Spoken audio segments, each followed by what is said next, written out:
Fala aí pessoal, sou Jorge Nicola, bem-vindos a mais um vídeo do canal, sempre bom ter vocês por aqui, sem perder tempo, pedir para deixar like, se inscrever no canal e ativar as notificações. Bora direto pro giro de notícias e a primeira informação, como é que anda a recuperação do Lucas Moura?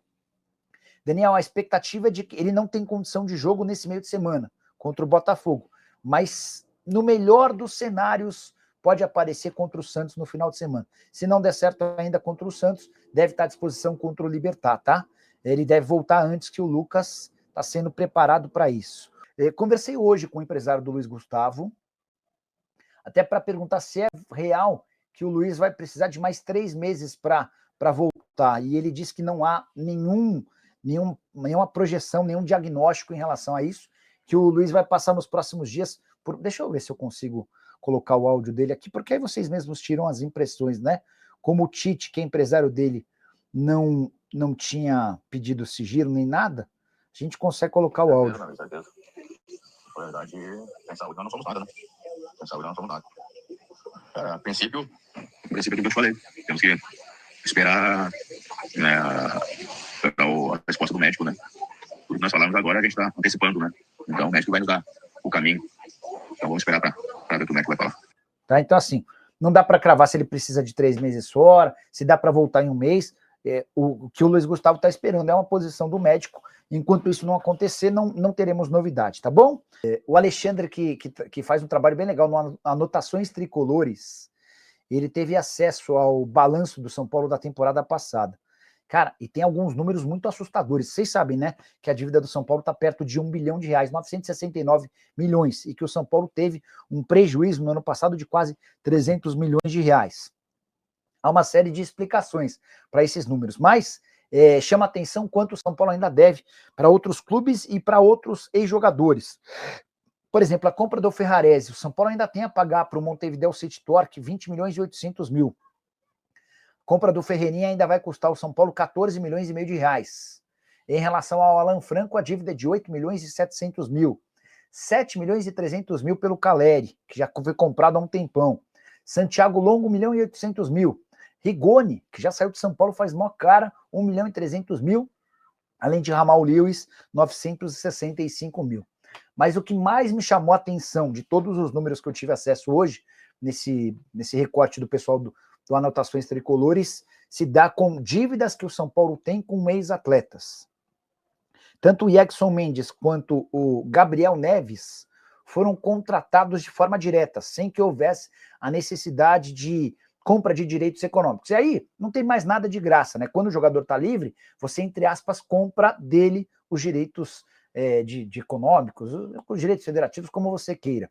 E o São Paulo admite no seu balanço de 2024 uma dívida com o Gabriel Neves de 7 milhões e meio de reais, e o São Paulo admite com o Yaxson Mendes uma dívida de 7 milhões e 300 mil reais.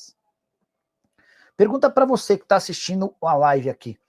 Você vai conseguir, ao longo de toda a sua vida, faturar 7 milhões e meio de reais?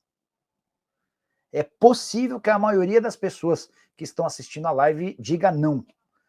Mas o Gabriel Neves, só nessa curta passagem pelo São Paulo, curta e horrorosa, tem a receber 7 milhões e meio, fora o que ele já ganhou. E o Yaxson Mendes, então, 7 milhões e 300 mil. Eu sou um dos caras que mais falam de reforço, de contratação, mas quando eu me deparo com esses números, talvez fosse o caso de os clubes pensarem bem antes de sair contratando, né? Cadê o Marinax? Até agora nada de dinheiro a entrar. Calma, Leandrão. É uma questão muito burocrática. Qualquer compra de clube de SAF ou parceria desse tamanho, ela vai demandar muito tempo. São muitas questões burocráticas e tal, mas o próprio staff... Eu ouvi de uma pessoa próxima do Edu Gaspar, que é o CEO dos clubes do Marinax, que está tudo acertado, que tem a questão de prazos que precisam ser cumpridos, mas que o São Paulo até a metade do ano deve anunciar a parceria com o Marinax para as categorias de base, tá? Os dois principais jogadores do São Paulo não estrearam no Brasileirão. Aliás, o Lucas não estreou nem na Libertadores, né? Então, esse contexto faz com que a direção... E aí os próximos... Vou dar esse contexto. Ele não conta nesse momento com os principais jogadores para analisar completamente o desempenho do time. Esse é um fato. Segundo fato, ele entregou nos campeonatos anteriores aquilo que a direção esperava. Terceiro fato, ele tem um ambiente muito bom com os jogadores. Quarto fato, o São Paulo está em contenção financeira. Se demitir o técnico, vai ter que desembolsar uma grana de multa e qualquer um que venha vai custar mais caro. Quinto fato, quem?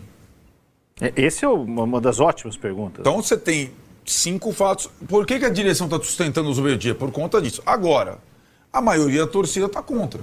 A torcida que não entendeu o ano do São Paulo acha que vem um técnico que talvez pela disponibilidade do Dorival o nome da sucessão fique óbvio, que transforma o São Paulo num timaço da noite para o dia com esses jogadores que ele tem aí. Ele não fará isso. O Dorival fez um bom trabalho no São Paulo, mas os bons trabalhos que ele fez no São Paulo e no Flamengo contavam com muitos jogadores no elenco. Vários, sobretudo no Flamengo, mas muitos no São Paulo. O Dorival é da janela Rames Rodrigues e Lucas Moura, né? Para ganhar a Copa do Brasil. A direção do São Paulo não tem convicção de que o Dorival faria um trabalho melhor com esse elenco que está aí. Esse é um ponto. Fora, de novo, as questões financeiras de uma troca. E não está nem entrando aí, Napoleão, porque tem gente que, como o Oscar, quando foi contratado, o Oscar renegou o São Paulo lá atrás. Tem gente, não são muitos, mas tem gente, o Dorival largou o São Paulo na mão há 5 dias antes do começo da temporada para assumir a seleção, sendo que ele tinha planejado a temporada, o elenco, etc. Mas tem uma espécie de salvaguarda, né, para técnico brasileiro quando tem convite da seleção. Fora o Muricy, quem recusou? Né? Quando estava no Fluminense, aliás, não no São Paulo. Então, assim, não é por conta da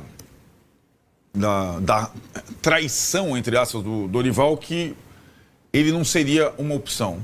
Mas por conta do resto, da característica. E ele assumiu o São Paulo, o Dorival, à época, destruído internamente. O ambiente com o Rogério era péssimo. Não é o caso agora.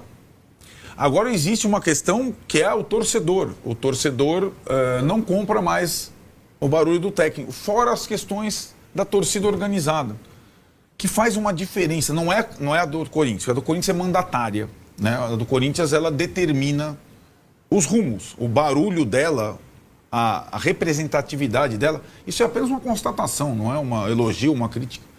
A do São Paulo tem grande representatividade, inclusive nas quedas dos treinadores, porque a direção do São Paulo não se expõe. A direção do São Paulo precisou do manifesto da Independente para demitir o Rogério Ceni, né? E também era uma circunstância especial por ser quem era.